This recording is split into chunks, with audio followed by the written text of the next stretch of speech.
Bonsoir à toutes et à tous et bienvenue pour cette nouvelle course de la Fédération Française de Cyclisme, e-course bien sûr. Vincent, est-ce que tu m'entends? Salut Rodolphe, bonsoir à tous. Ça y est Rodolphe, on y est, déjà la deuxième manche. Exactement, nous y sommes déjà la deuxième manche. On s'en souvient, j'allais dire la semaine dernière, mais non, il y a 2 semaines, on avait eu des choses de folie. On en reparlera très brièvement justement, Vincent. Mais tout simplement, j'ai une question, mon cher Vincent.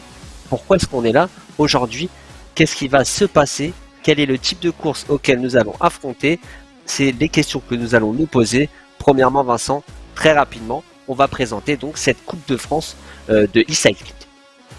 La Coupe de France FFC, c'est la deuxième saison. Après une saison 2022-2023 magnifique, place à la deuxième saison. On est comme sur le format de l'année dernière sur 5 manches. Ce soir, c'est déjà la deuxième manche. Et toutes les 2 semaines environ, les différents coureurs de toute la France on peut le dire Rodolphe, se combattent et font en sorte d'aller chercher un maximum de points. Il y a plusieurs types de courses qui sont mis en place. La dernière fois, on était sur un format enduro. Aujourd'hui, Rodolphe, on va être sur un format très particulier avec 3 courses qui vont s'enchaîner. Et puis, tout au long de la Coupe de France, ça sera des formats qui vont permettre d'élire finalement le vainqueur de la Coupe de France dans la catégorie 1, 2, 3 ou bien chez les femmes. Et bien sûr, Vincent, il y aura donc pour remporter cette course un barème de points qui sera mis en place. On aura l'occasion d'en parler durant la course, mais voilà, il va falloir marquer un certain nombre de points possibles pour pouvoir se qualifier ensuite à, j'ai envie de dire, une e-course, Vincent, en réel, face à face. En réel, et ça sera du côté de Perpignan cette fois-ci, Rodolphe, après Dunkerque l'année dernière. Ça sera Perpignan qui sera le lieu du championnat de France réellement. Là actuellement on est sur la Coupe de France. Les mi-février sur 2 jours, le samedi et le dimanche, place au championnat de France. Les 20 meilleurs de chaque catégorie pourront bien sûr y aller.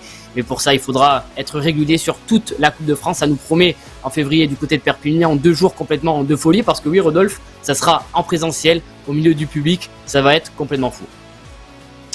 On fait un petit retour très succinct, Vincent, sur la première étape, la première manche de cette Coupe de France de e-cycling, car tout simplement la course a été neutralisée. Est-ce que tu as des petites infos quant à la neutralisation de cette course et pourquoi?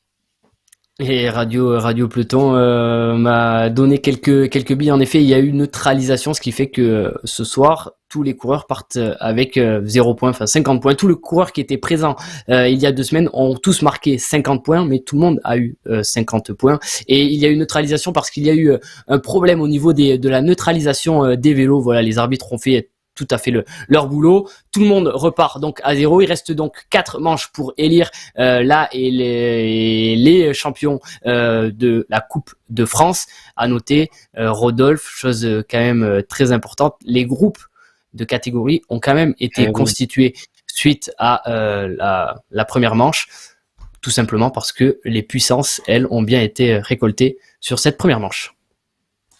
Les groupes, effectivement, ça va être une grosse partie de nos discussions pendant les différentes courses, Vincent, parce que ce soir, dans cette manche 2, il n'y aura pas qu'une course, mais 3 courses pour les coureurs. On va avoir l'occasion d'en parler.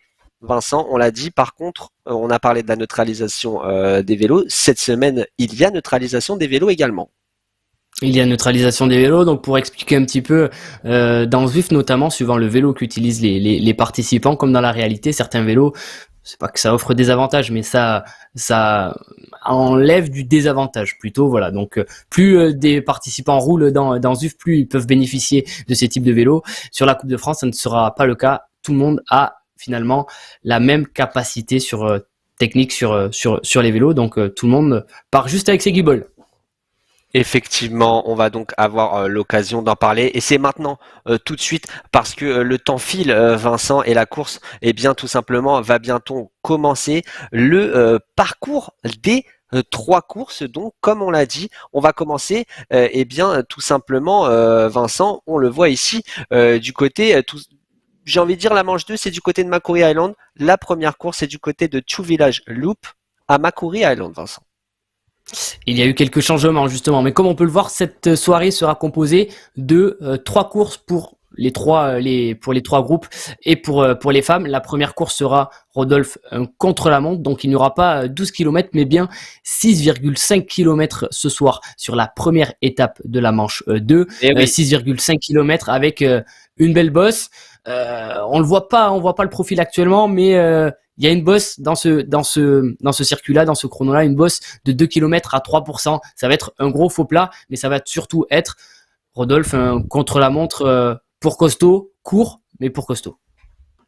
Avec beaucoup de puissance qu'il va falloir mettre en place. On le voit à l'image donc ce parcours. Vincent, on était plutôt du côté de Rooftop Rendezvous avec le petit accent anglais qui va bien pour énerver les oreilles de nos chers spectateurs. Deuxième course, Vincent, cette fois-ci un circuit un peu différent. Tu me l'as dit dans le brief de cette course, il va y en avoir pour tous les goûts ce soir, et dans cette deuxième partie de course, ça va être très bien pour les sprinters, pardon. Très bien pour les sprinters. Et juste, Rodolphe, petite précision sur la première manche, sur la première étape de la deuxième manche, pardon, sur ce chrono, bien sûr, tous les coureurs vont partir en même temps. Il n'y aura pas de power-up, il n'y aura pas non plus d'aspiration, ce qui fait que finalement le premier coureur qui franchira la ligne d'arrivée sera celui qui remportera cette première étape de cette manche 2, et c'est lui qui l'emportera, à la différence d'un chrono traditionnel où chaque coureur parte les uns après les autres. Mais Rodolphe, oui, sur cette deuxième partie de course, donc sur cette étape 2, ça sera une course complètement plate, donc plutôt normalement destinée à des sprinters. On sera sur tout juste 5 km de course, donc très très rapide. 5 km de course, là on retrouvera bien sûr l'aspiration. Ça sera une course format course, mais plus qu'à fond du début à la fin. Et encore une fois, le coureur qui franchira la ligne d'arrivée en premier sera déclaré vainqueur. Petite particularité, Rodolphe qui marche sur les 3 étapes de cette manche ce soir. Chaque coureur remporte en points sa place sur la ligne d'arrivée. Ce qui fait que si un coureur remporte les 3 courses de ce soir, il remportera 3 fois un point. 3 points. Et c'est le classement de la manche de ce soir se fera au vu des points cumulés. Donc finalement, le coureur qui aura accumulé le moins de points possible sur l'ensemble des 3 étapes de ce soir remportera la manche 2. Ça a le mérite d'être clair, Vincent, et bien sûr on va terminer par tout simplement la 3e course de cette manche 2, Vincent. On a eu la petite bosse, on a eu le sprint, et là c'est pour les baroudeurs. C'est pour les baroudeurs, de nouveau retour sur un format qui va monter, et il y aura, attention, parce qu'il y aura 12,4 km sur cette dernière étape de la manche 2, 12,4 km avec 244 mètres surtout de dénivelé positif. Voilà, c'est normalement destiné à des punchers, destiné à des coureurs qui aiment bien monter, même si ça va être tellement court que peut-être que d'autres profils de coureurs pourraient venir s'imposer. Ce qui est sûr, c'est que ça va venir encore plus fatiguer les organismes, et il faudra peut-être en garder un petit peu sous la pédale suite aux 2 premières étapes pour essayer d'aller gratter encore quelques points sur cette 3e étape, parce que on l'a dit, ça sera la régularité, Rodolphe, qui va payer pour le classement final de cette manche ce soir. Une régularité qui va payer. Nous sommes à 4 minutes du début de la course. Tu l'as dit en début d'émission, Vincent, les catégories, c'est bon, sont mises en place. Catégorie 1, catégorie 2, catégorie 3. Ils sont 59 en catégorie 1. Il y a également 59 coureurs en catégorie 2. Et du côté de la catégorie 3, nous aurons 36 coureurs. Nous avons aussi la catégorie féminine avec 16 participantes également, Vincent. Sandrine Etienne, qu'on avait vu la semaine dernière, il y a 2 semaines, nous avait ébloui. On va voir ce qu'elle va faire encore sur cette course-là. En parlant de la catégorie 1, Vincent, tout simplement, Sébastien Avaux, on s'en souvient, hein, qui de toute manière, bon, même si la course a été neutralisée, l'avait emporté. Sébastien Avaux du Corbas Lyon Métropole. On a aussi Maxence Janaudet qui était à la 2e place. Hugo Vior, on s'en rappelle, Vincent, qui avait fait une course très complète. encore une fois, toi, tu l'as dit déjà, mais tu as vraiment envie de pousser l'accent sur le fait que aujourd'hui les coureurs vont devoir être très complets pour réussir à aller chercher donc la victoire et le moins de points, j'ai envie de dire, puisque comme tu l'as dit, le nombre de points équivaut au classement cumulé des 3 courses. Exactement, Rodolphe, là où ça peut aussi être peut-être piégeur ou embêtant pour certains coureurs parce que ce ne va pas être le cumul des temps des 3 manches. Donc même si un coureur remporte le premier chrono avec une énorme avance, finalement il va juste gagner avec un petit point d'avance par rapport au deuxième vu que c'est la place, comme tu l'as dit, qui permet de gagner des points. Donc ça va être super intéressant ce format ce soir, ce cumul des 3 étapes. Hâte de voir aussi comment gèrent les coureurs, comment vont-ils gérer la récupération? Est-ce que certains coureurs vont peut-être passer au travers d'une des 3 étapes? C'est le temps qui nous dira. Départ dans 2 minutes désormais, Rodolphe, 1 minute 30 exactement. La dernière course, restez bien jusqu'au bout puisque le départ de la dernière course, Rodolphe, sera à 20h15 ce soir en live. On suivra la catégorie 1 et bien sûr les femmes. Et Vincent, précision aussi, on m'a dit dans l'oreillette avant la course qu'on allait peut-être avoir l'occasion de discuter avec certains participants de la course tout au long de cette deuxième étape, cette deuxième manche de la Coupe de France de e-cycling. Tu l'as dit, 1 minute 30, le cœur commence à chauffer et je ne sais pas si vous avez fait attention, là on parle plutôt aux experts, Vincent, il y avait un lead-in qui était inscrit tout simplement sur les parcours. Ce lead-in comptera et sera chronométré, Vincent. Oui, bien sûr, il n'y a pas de zone fictive, on va dire, sur ces étapes, bien que parfois on voit le nombre de circuits, on regarde le nombre de kilomètres et on en voit moins que ce qui est annoncé ce soir, tout simplement parce que les circuits ne prennent pas en compte le lead-in, mais ce soir, les chronos sont bien lead-in plus circuit, d'où les distances présentées ce soir. Rodolphe, 20 secondes du départ de cette deuxième manche de la Coupe de France FFC 2023-2024. Je suis bien content d'être sur ma chaise ce soir, je crois. Exactement, contrairement aux coureurs qui sont eux au niveau de Makuri Island. On va se diriger vers Makuri Island pour tout simplement aller commencer à prendre la température car comme tu l'as dit, il va y avoir un départ commun, c'est-à-dire que tout simplement Vincent le gagnant de cette étape sera la personne qui aura fait le meilleur temps. Ça va nous permettre aussi, Vincent, de voir la bataille psychologique parce que forcément, sans power-up, sans possibilité aussi de prendre de l'aspiration, phénomène de draft, on va être vraiment dans quelque chose qui va être à la pédale 100% là, avec les vélos neutralisés qui plus est. Avec les vélos neutralisés en plus, mais c'est vrai que ce format est très très particulier, ce format contre la montre, on voit les autres coureurs, donc de suite on sait où on est. Certains disent que c'est comme une course finalement, ce type de format, mais sans l'aspiration.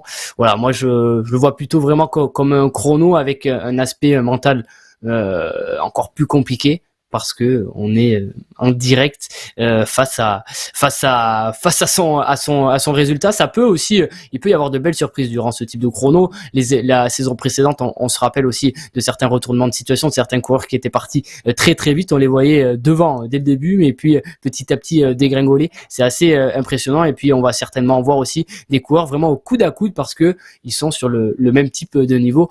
La course est partie. Rodolphe, on va dans très très très vite avoir les premières images, mais voilà, les coureurs sont finalement partis pour quasi en cumulé. On va bien être sur 40 minutes de course sur les 3 courses, je pense.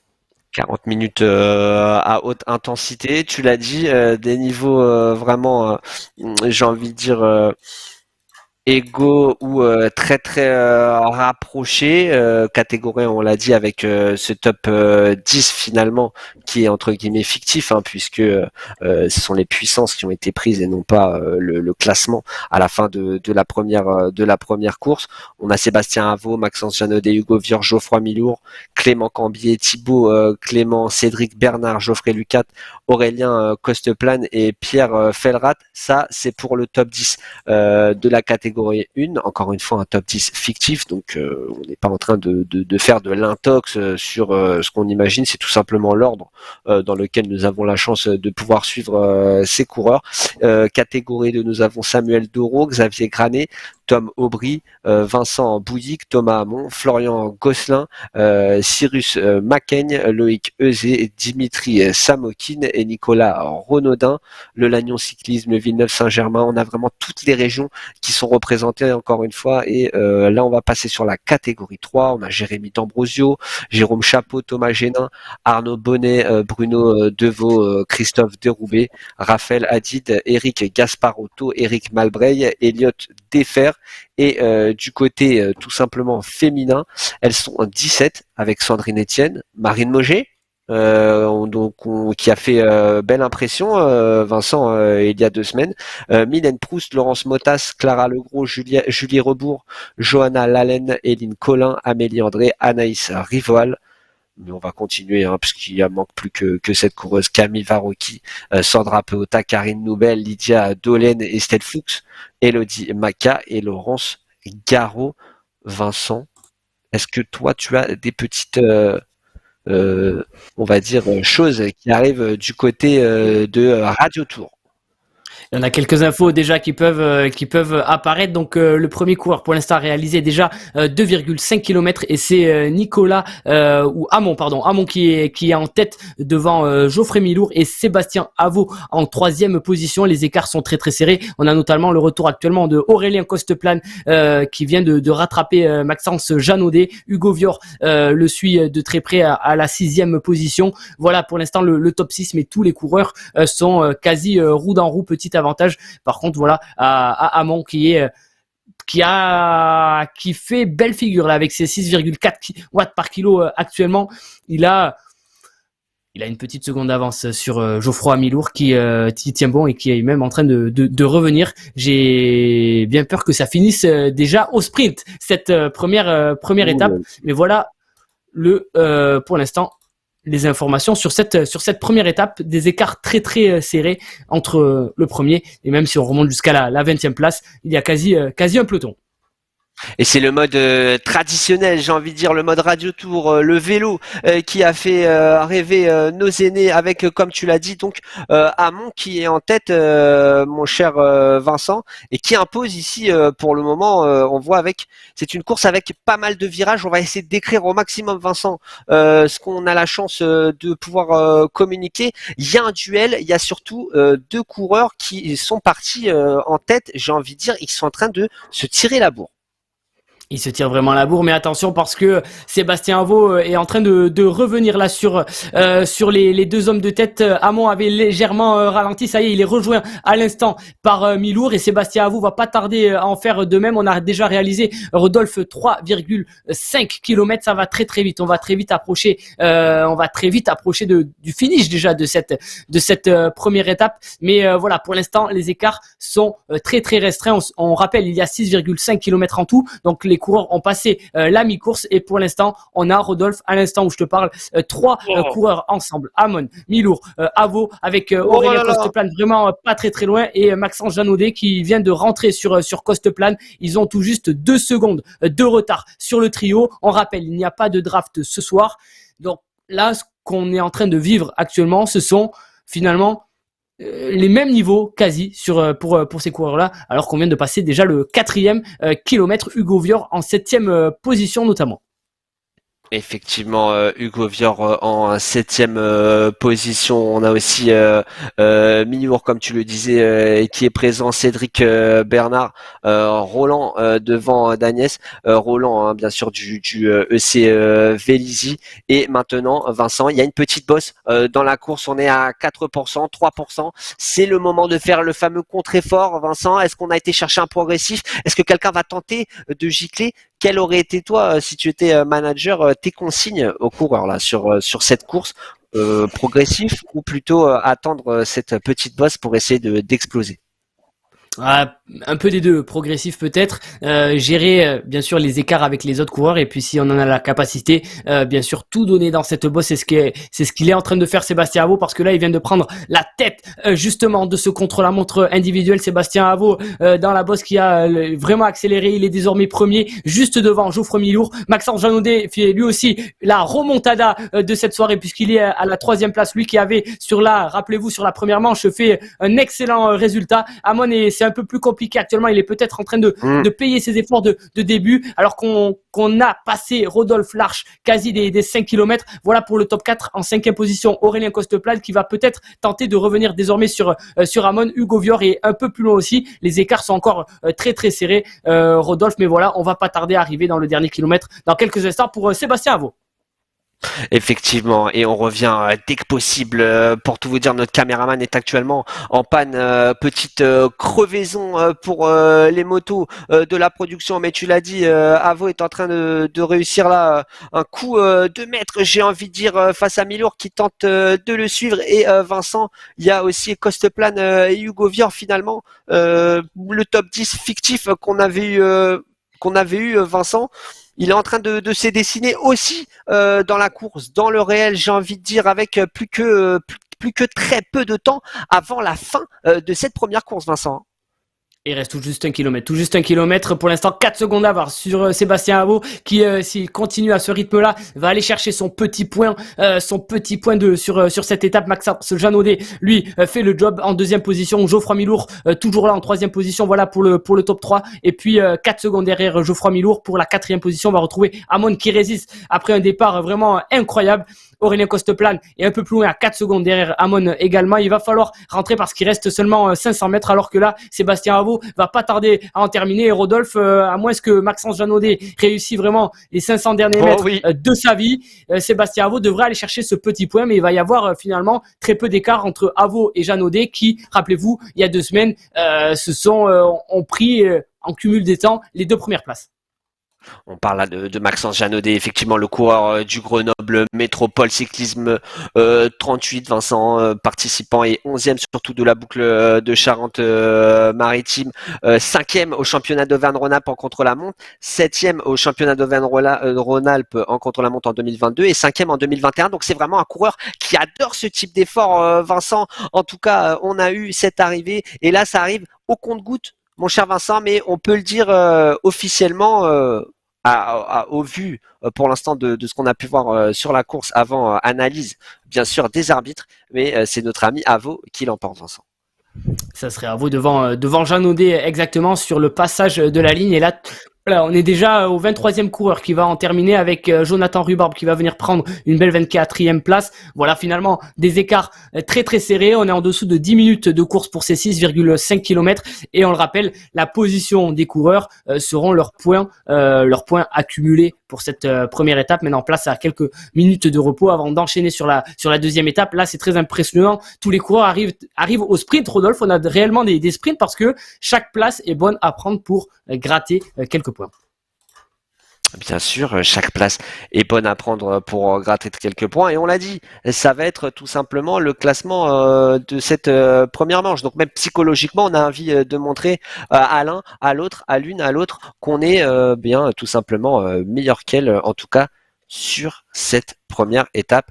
Et aujourd'hui, Vincent, on nous a dit, Radio Tour nous a confirmé, nous aurons la possibilité d'avoir certains classements en direct. Donc on va attendre la venue forcément des classements et on va attendre tout simplement l'actualisation de ceci, parce qu'il y a également la course féminine, la catégorie 2, il y a la catégorie 3. Pour l'instant, on sait à peu près le résultat de cette catégorie 1, mais on n'a pas les résultats des autres catégories. Et on commence un petit peu à se demander ce qui s'est passé, mon cher Vincent, et surtout ce qui est en train de se passer. Parce que vous le voyez à l'image, on est encore en train de courir. Et la moto qui a été dépannée, et nous sommes ici avec notre ami Orsoni du team Hexagone qui est en train de terminer. On vous le disait, regardez, on vous décrivait ce circuit avec énormément de virages très sinueux.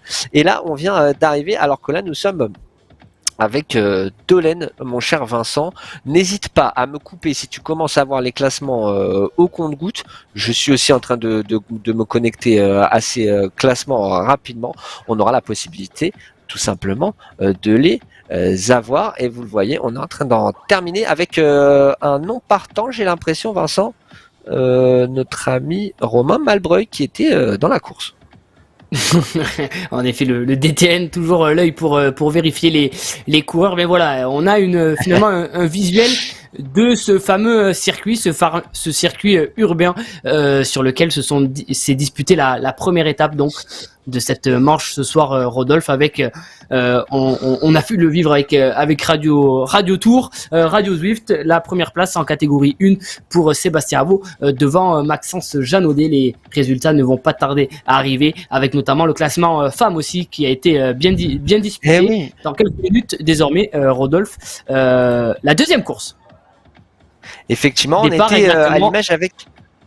Oui, vas-y Vincent. Pardon, excuse-moi, je te coupe, mais départ dans 7 minutes pour les coureurs de la catégorie 1 sur cette deuxième course. Tu n'as pas à t'excuser, c'était juste qu'on était sur Sandrine Lobre, coureuse de 53 ans du AVC Libournais, 8e en 2022 des championnats de Nouvelle-Aquitaine. Donc effectivement, on a de quoi faire vraiment dans ces courses-là, tu l'as dit. Ensuite, désormais, on va partir par catégorie, c'est ça ? On va repartir sur les catégories. Et là, il va falloir pour les coureurs récupérer. On rappelle, Rodolphe, cette deuxième étape, de quoi elle sera composée. On sera là où sur la première étape, on était sur un contre-la-montre. Sur cette deuxième étape, on sera tout simplement, Rodolphe, sur une course. Donc le premier coureur qui franchira la ligne sera déclaré vainqueur. Ça sera très très court et très très plat également. Il y aura tout juste 4,5 km. Ça va être totalement explosif, sachant que là, on a passé les 6,5 km en 9 minutes. Je te laisse imaginer les 4,6 en combien ils vont être réalisés. Ça va aller très très vite et il va falloir de suite, peut-être pour certains coureurs, faire le calcul pour essayer d'être dans le match. Et il nous restera une dernière étape pour avoir peut-être la belle entre deux coureurs. Vincent, sur ce type de parcours, comme tu l'as dit, qui va être vraiment très rapide, sachant qu'il reste encore une course, j'en appelle encore une fois au côté manager. Qu'est-ce que tu aurais demandé à ton coureur? Forcément de tout donner, bien sûr, mais est-ce qu'il y a une stratégie à avoir si on n'est pas forcément très rapide sur un effort, on va dire sec? Est-ce que ça sert à quelque chose d'aller chercher à peut-être tout donner et se mettre dans le rouge pour ensuite exploser sur la troisième étape de Baroudeur? Ouais, ta question elle est intéressante, surtout quand on regarde la troisième étape, hein, tu l'as dit, il y aura quasi 13 km avec plus de 200 mètres de dénivelé positif, ça va monter. Finalement, voilà, peut-être qu'il vaut mieux être, au lieu de faire du 120%, faire du 100% sur cette deuxième étape, quitte à aller gratter peut-être quelques points sur la troisième étape. Ça peut vraiment faire la différence après quand on va faire le cumul des trois étapes. Donc j'espère pour les coureurs qu'ils ont trouvé en tout cas leur stratégie, Rodolphe. C'est sûr que cette deuxième étape placée entre un chrono et une course de côte, ça va faire bien mal. J'espère que certains ne vont pas lâcher mentalement sur cette deuxième étape. Une sorte d'arbitre finalement, donc cette deuxième étape où, comme on aime le dire lors des grands tours, on ne gagne pas un grand tour dans la première semaine, bien que désormais les parcours ne soient plus aussi classiques qu'il y a quelques années, mais on peut le perdre et finalement c'est peut-être la même chose parce que si on arrive loin dans le classement, ça fait mal au niveau des points. Ah, ça peut faire très très mal au niveau des points, hein. Déjà, par exemple, un coureur qui aurait fait 10e sur ce premier chrono a 9 points de différence par rapport à Sébastien Avaux, qui lui est allé chercher la meilleure le meilleur temps tout à l'heure, du moins la première place, on l'a vu. Donc oui, il faut aller les chercher, et quand on a un peloton de 50 coureurs finalement, 9 points c'est déjà beaucoup. 9 points, c'est déjà beaucoup, Vincent. Départ dans combien de temps? Est-ce que tu peux nous donner précisément le moment du départ? Attention, départ dans 3 minutes et 25 secondes, précisément, très précisément. Voilà, pour ces 4,5 km archi plat, mais archi rapide aussi. Dans ces moments de récupération, Vincent, forcément, fait tourner les jambes. Tu conseillerais toi beaucoup d'hydratation, ou finalement l'hydratation peut être un problème au niveau de la course très rapide qu'il va y avoir juste après?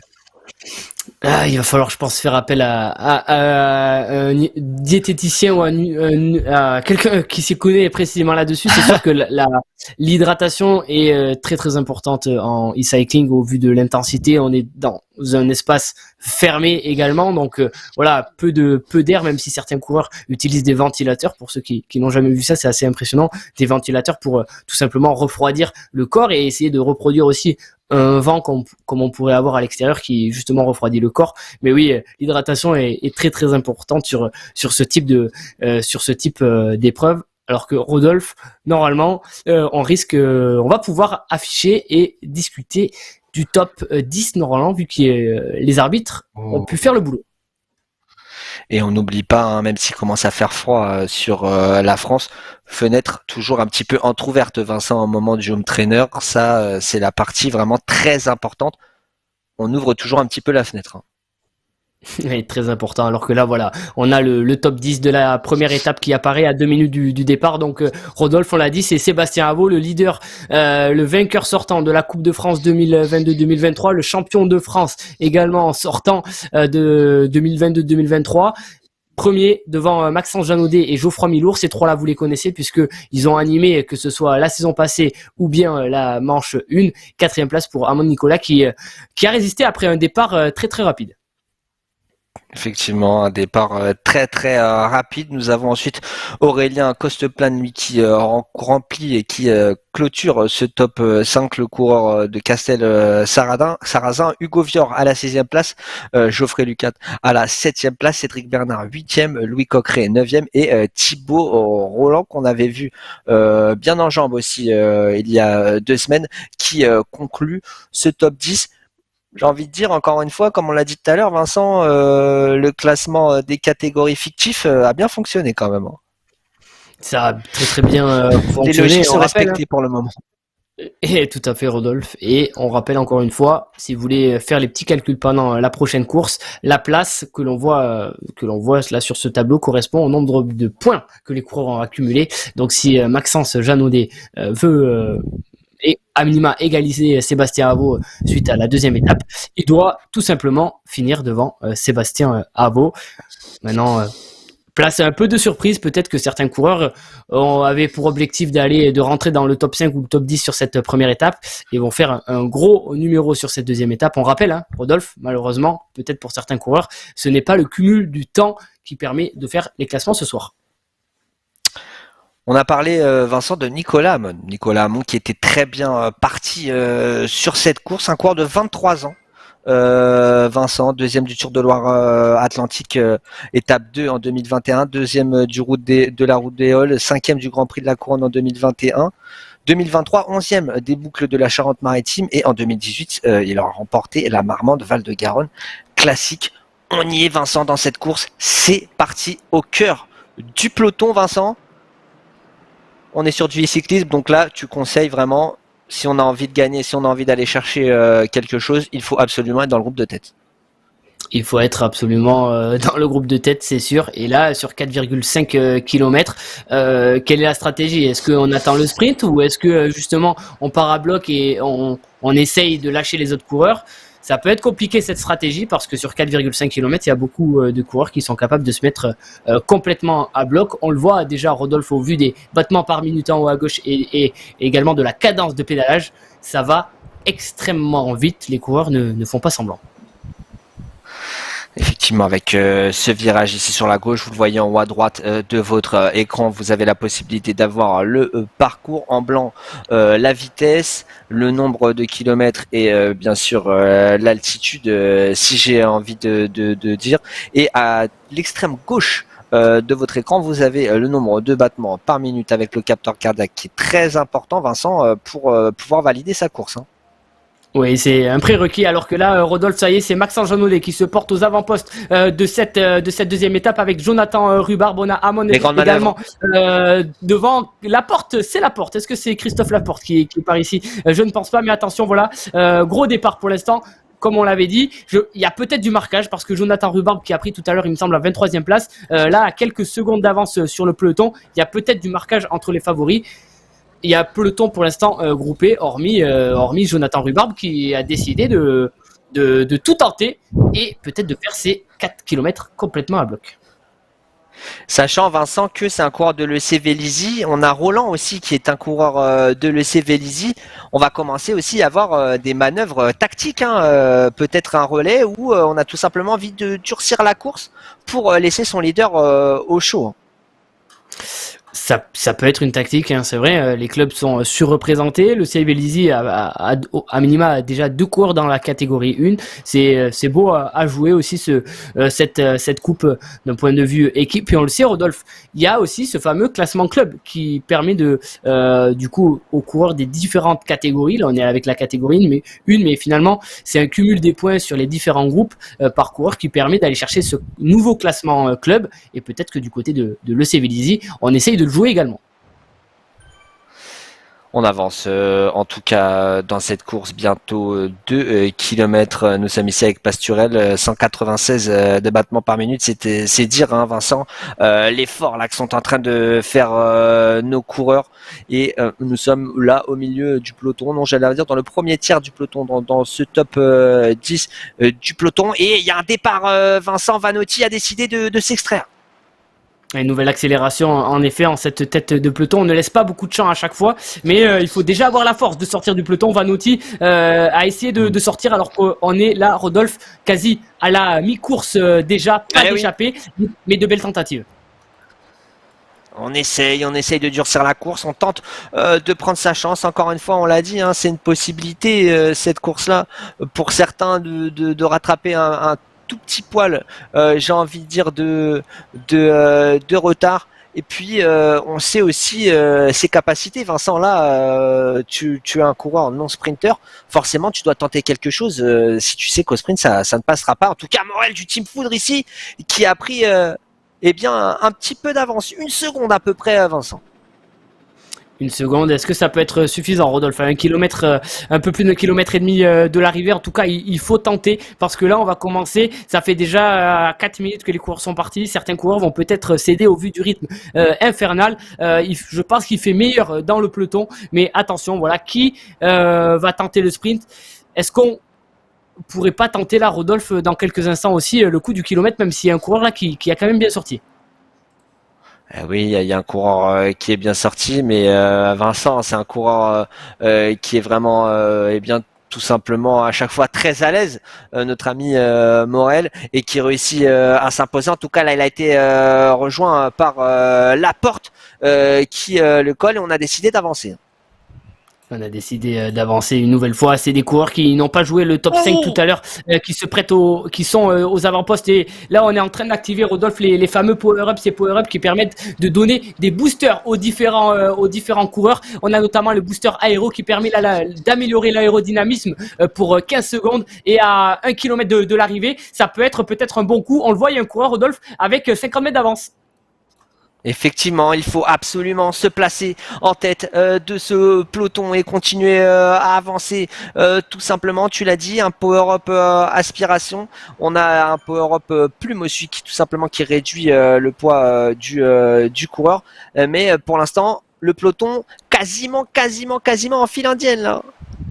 Alors que toujours Danis qui a 3 secondes d'avance désormais sur le peloton, 3 secondes à 500 mètres de la ligne d'arrivée. Est-ce qu'il est capable de faire le numéro? Il a toujours 3 secondes. C'est Amon qui est en train, Nicolas Amon de Calais qui est en train d'amener le peloton, mais Danis résiste. Attention parce que sprint ça va aller très très fort. Oh oui, il est en train de chasser là. Résister, ça peut être magnifique. Ah, on a Amon avec Costeplan aérobique qui sont derrière. Regardez, on est dans le rouge. Oh là là, les watts kilos et beaucoup de power-up. Vincent, on aura l'occasion d'en parler. Mais là, c'est parti, hein, le sprint est lancé. Le sprint est lancé, on est dans les derniers mètres de cette dernière étape. Attention, est-ce qu'il peut résister? Est-ce que Danis peut résister? Je ne le vois plus, il s'est fait rattraper encore une fois. Avo, j'ai l'impression, oui, une nouvelle fois Rodolphe sur la ligne. Je crois que c'est Avo qui allait chercher la première place. On va attendre bien sûr la confirmation des arbitres, mais Danis s'est fait rattraper vraiment dans les tout derniers mètres. Oh là là, cette course là, Vincent, qui a vraiment tenu ses promesses. On vous avait promis du sprint. On a terminé avec un sprint énorme.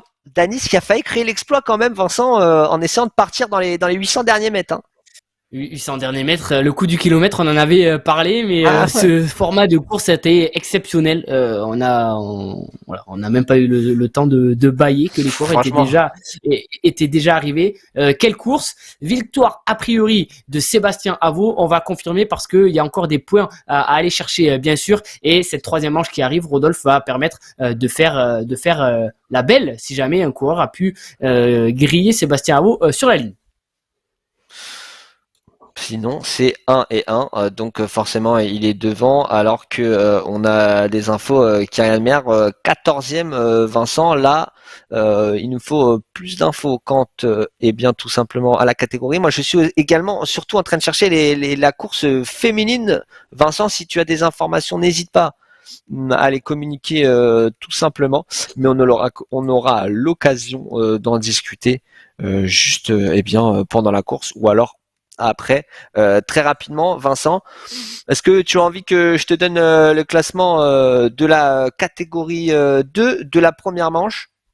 Un petit top Allez, vas-y 10? Rodolphe, On n'en a pas allez, parlé. top 10, on va faire le top 10 des différentes catégories en attendant les femmes et la catégorie 1. Avec Florian Gosselin du coup qui remporte la catégorie 2 devant Vincent Bouygues du Vélo Club Nord de Ornans, pardon. Loïc Euse à la troisième place, Émile Rouillet à la quatrième place, Quentin deuxième, cinquième, Xavier Granet à la sixième place, Nicolas Renaudin septième, Yann David huitième, Alban Delourme neuvième et Fabien Serrin 10e. Nous étions là sur la deuxième catégorie sur le résultat de la première course de la oh là là là là là Vincent, tu me viens même pas en aide, tu me laisses me noyer Première tout course de la simplement, tu catégorie me laisses 2, mon cher Rodolphe. balbutier. C'était Exactement, merci. c'était Merci d'être venu à exactement mon ça avec secours. Florian Gosselin, le coureur du VC Naïe. On aura bien sûr la semaine prochaine, on aura l'occasion de vous faire un petit récap et savoir comment se sont terminées ces courses. Et mon cher Vincent, on a la première manche également de la catégorie féminine avec Sandrine Etienne qui s'impose, la coureuse, la cycliste de Chambéry, Laurence Motas deuxième, Marine Mauger troisième, Mélanie Jousépin qui prend la quatrième place, Mylène Proust qui prend la cinquième place, Clara Legros sixième, Julie Rebourg septième, Camille Varocki qui prend la huitième place, Johanna Lalanne neuvième, Amélie André dixième, Justine Chevrieux onzième, Julie Orsoni 12e, Lydia Dolène 13e, Lucie Lefebvre 14e, Sandra Peota 15e pour compléter ce top 15. On a repris de nos émotions, c'est bon, on peut faire le petit débrief de cette deuxième manche, Vincent, qui a été à 100 à l'heure. Sprint, sprint, sprint. C'était le train de feu Quick-Step de l'époque. Là, vraiment, personne n'a été en mesure de prendre quelques mètres d'avance. Par-ci, par-là, mais ça n'a pas fonctionné. Le sprint, logique, Vincent. Sprint logique, en effet, et on a eu différentes attaques, on a eu du Morel, on a eu du Rhubarbe qui ont tenté en début de course sur cette course de 4,5 km de sortir une seconde d'avance au maximum, et puis il y a eu cette fameuse l'attaque l'an dernier on avait la fameuse attaque Sewin. Cette année il va peut-être falloir parler de l'attaque d'Aniz, lui qui a réussi à sortir, il a eu jusqu'à 3 secondes, puis dans les 500 derniers mètres quand le peloton s'est emballé pour le sprint, il s'est fait reprendre vraiment sur la ligne. On va bientôt sortir les résultats, Rodolphe, de cette deuxième étape, mais quel numéro on peut dire de Danis qui a résisté assez longtemps au peloton, malgré le fait qu'il n'ait pas pu aller chercher la première place. Là, sur ce type de course, est-ce qu'on va tenter d'envoyer des sortes d'éclaireurs, des relayeurs, Vincent, et surtout est-ce qu'on aura la possibilité de les faire pour les équipes qui sont bien positionnées? Surtout, il va falloir faire des coups de poker, Vincent, là, pour les coureurs qui sont en train de jouer des top 5, des top 10, etc. Quoi. Les coups de poker vont être obligatoires. Voilà, coup de poker ou coup d'accélérateur, je ne sais pas, parce qu'il reste qu'une seule étape sur cette manche 2, et même si au bout le cumul des points fait que quelques poignée de points d'écart entre deux coureurs, ça peut faire très mal les écarts finaux, parce que ce soir, Rodolphe, celui qui remporte la manche remportera au total 230 points, et le deuxième remportera 200 points. C'est-à-dire que ce soir, il peut y avoir déjà 30 points d'écart entre le premier et le deuxième. Oh là là. Et pour aller un peu plus loin dans le barème, le dixième de la manche de ce soir remportera 100 points contre 230, je le redis, pour le premier. Ça fait déjà 130 points de retard, là où on sait que cette année, voilà, il y aura moins de points distribués sur les sprints. Il restera plus que 3 manches pour revenir sur le premier. Donc, tout simplement, mesdames et messieurs, vous n'avez tout simplement pas le droit de vous arrêter. Départ 20h15. On l'a vu à l'image juste avant, c'était le classement féminin de la première manche. On attend le résultat au compte-gouttes.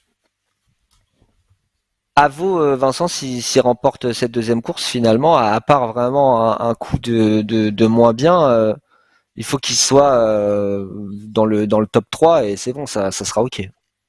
Il faudra en effet être dans le top 3, c'est ça. Tout dépend aussi de d'où a fini Jeanne Audet sur cette deuxième étape. Et c'est là où on va voir si Jeanne Audet est capable ensuite d'un coup vraiment d'un très beau coup pour revenir à égalité peut-être de Sébastien Avaux. Là où Rodolphe sur cette deuxième étape, c'était assez probable voilà que ça arrive au sprint et qu'il y ait un peu de cafouillage au sprint. Sur cette troisième étape, je pense que c'est vraiment la puissance pure qui va parler et les coureurs seront à leur place. Maintenant, c'est sûr que si Avaux a remporté la deuxième étape, il met une belle option pour la victoire finale de cette manche 2. Et on a notre ami Kyrian qui nous dit 2 fois la bosse. Attention, effectivement. On a l'habitude de le dire parce que voilà, c'est du cyclisme et on part à chaque fois à toute berzingue. Alors que je crois, il est en train de se faire en direct, Vincent. Ça y est, on a le classement de cette deuxième course. Donc Sébastien Avaux qui prend la tête devant Corentin De Vroot et notre ami Maxence Janaudet. Troisième, Vincent. Vite. Alors, comment Maxence Janaudet peut remporter tout simplement cette deuxième manche? En mettant Avaux assez loin, tout simplement, il va falloir peut-être là que Jeanne Audet fasse appel à des coéquipiers. Est-ce que c'est possible? Parce que il y a un certain Corentin De Vroot qui est venu s'intercaler entre Avaux et Jeanne Audet, sachant que sur la première épreuve, De Vroot n'était pas Rodolphe dans le top 10 et il me semble il fait une que magnifique De Vroot, remontée du coup. et il me semble que De Vroot est un coéquipier en e-cycling de Sébastien Avaux, donc on a peut-être très bien joué là du côté des coéquipiers en e-cycling. Pour Jeanne Audet, bien sûr, rien n'est perdu. Également pour Hugo Vior, on l'a dit, Hugo Vior est allé chercher une 6e place sur la première manche. Il est également allé chercher une 4e place sur la deuxième étape. Ça fait pas beaucoup de points de différence. On sait jamais. Peut-être que Sébastien Avaux va connaître une défaillance sur la troisième étape. J'ai hâte aussi de voir les écarts chez les féminines. C'est simple. Hein. Jeanne Audet donc fait deuxième, troisième, c'est-à-dire que pour le moment il a 5 points. Avaux 1 plus 1 égale 2. Il faut 3 positions d'écart. Donc il faudrait que Jeanne Audet réussisse à prendre 3 positions d'avance sur Avaux. Mais pour l'instant, Avaux, c'est le mode cannibale activé. Il ne laisse rien à personne, Vincent. Il ne laisse rien à personne et on se rappelle la semaine dernière sur les chronos des 3 segments, c'est lui qui est allé chercher justement les meilleurs temps. Donc attention à lui. Maxence Janaudet, c'est un coureur qui monte aussi. L'an dernier, finalement, il a fini 9e de la Coupe de France FFC. Voilà, c'est un coureur qui prend de l'expérience aussi petit à petit. La Coupe de France est encore longue. Ce soir, s'il se retrouve à 30 points, voilà, d'écart de Sébastien Avaux, je pense qu'il aura des idées derrière la tête et il ne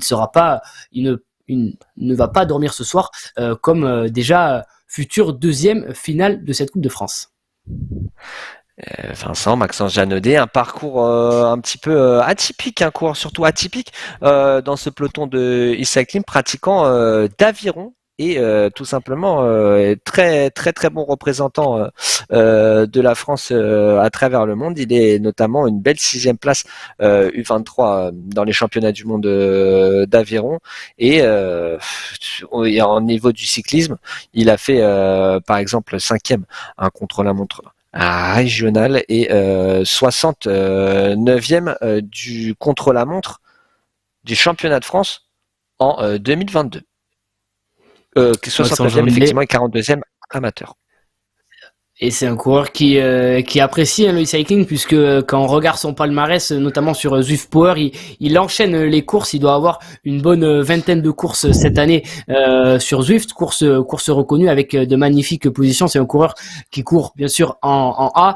Attention à lui, on l'a dit. Je pense que son expérience de l'année prochaine va pouvoir l'aider cette année, alors que Rodolphe, on est à 7 minutes 30 désormais du départ de cette dernière étape.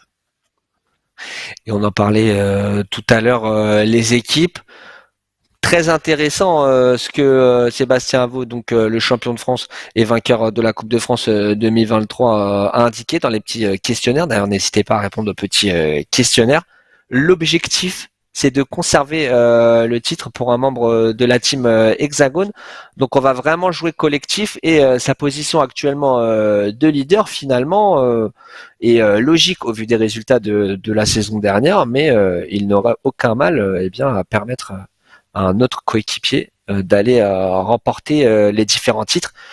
C'est quelque chose quand même de très intéressant, Vincent. Souvent dans les équipes, on a le leader qui a cet objectif vraiment de victoire. Là, on joue vraiment collectif. On joue collectif, on l'a dit, on l'a annoncé, et puis surtout, voilà, on protège aussi ces victoires de l'an dernier pour l'instant pour Sébastien Avaux qui montre qu'il faudra compter sur lui sur cette Coupe de France. Mais on l'a dit, la Coupe de France est encore long. Il y a des belles courses qui vont venir. On le sait, il y a des équipes qui sont bien représentées aussi sur cette Coupe de France. Il faudra compter sur certains collectifs. Donc attention aux autres coureurs. C'est là aussi une particularité, le e-cycling. On parle de Sébastien Avaux, mais Sébastien Avaux, c'est quelqu'un qui a de belles références aussi en cyclocross. Et le cyclocross, on sait que ça colle en termes d'intensité vachement au e-cycling. Sébastien Avaux qui avait été notamment champion de France junior de cyclocross. Voilà, c'est une référence. Et dans les autres coureurs, Rodolphe, on le sait, il y a certains coureurs qu'on ne voit pas forcément en élite sur la route, mais qui ont ce profil très atypique et voilà qui courent après désormais les saisons e-cycling l'hiver, ce qui fait que le e-cycling est une vraie discipline aujourd'hui. Et tout à l'heure, ce que vous aviez à l'écran, c'était le classement de la deuxième course au niveau féminin. Donc Vincent, Sandrine Etienne qui l'emporte. Cette fois-ci devant Marine Mauger qui avait fait troisième sur la première course. Laurence Motas qui elle avait fait deuxième et troisième. Donc finalement, il y a un point d'écart entre ces deux cyclistes.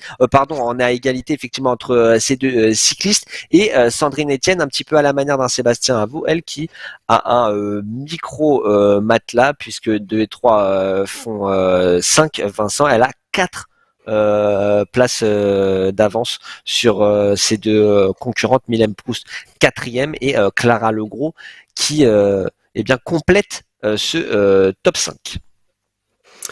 Et chez les féminines, finalement, Rodolphe, on reproduit le même schéma que chez les hommes, c'est-à-dire que la vainqueur sortante de la Coupe de France et du championnat de France de l'an dernier, Sandrine Etienne, pour l'instant, est aux avant-postes. Donc, d'une saison à l'autre, pour l'instant, on retrouve les mêmes et beau peloton féminin là avec ces 20 féminines qui étaient présentes ce soir. Là aussi, je pense que la dernière étape va être cruciale pour distribuer les cartes ce soir suite à cette deuxième manche. Et puis, on aura l'occasion déjà de se projeter vers les prochaines manches.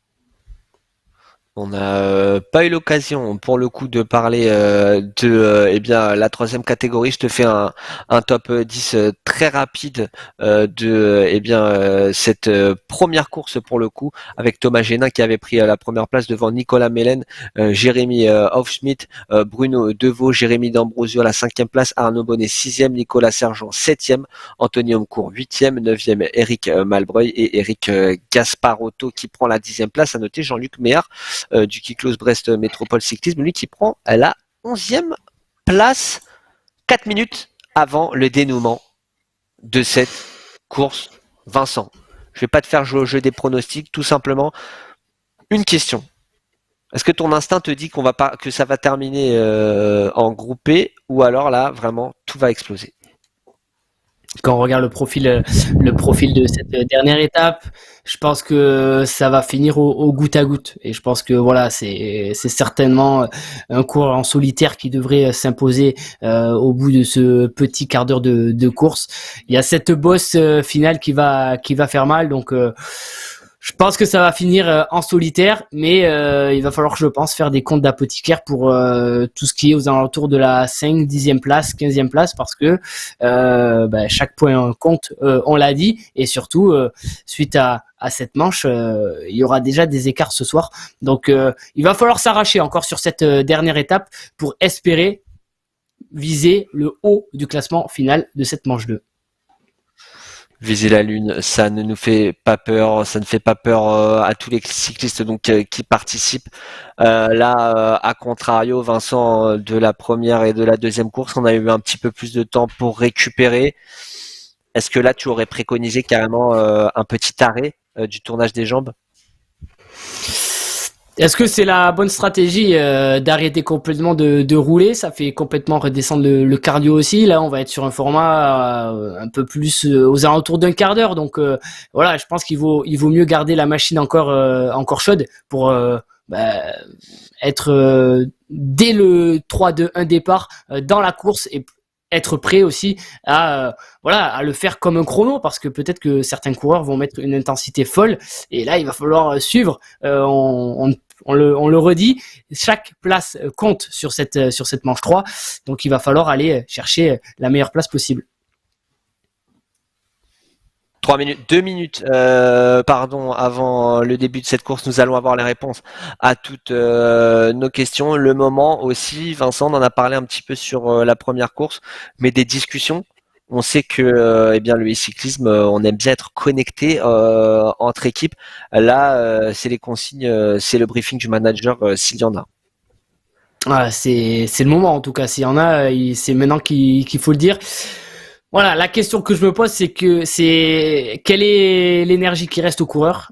Est-ce que ça va vouloir regarder les points et courir en équipe, ou est-ce qu'on va justement finalement faire cette course comme un contre-la-montre? Parce que on le sait, le e-cycling, ça ressemble à ça, mais là, on est sur un format assez particulier. Voilà, il faut prendre tous ces paramètres en compte. Et puis, j'ai envie de dire, rendez-vous à l'arrivée.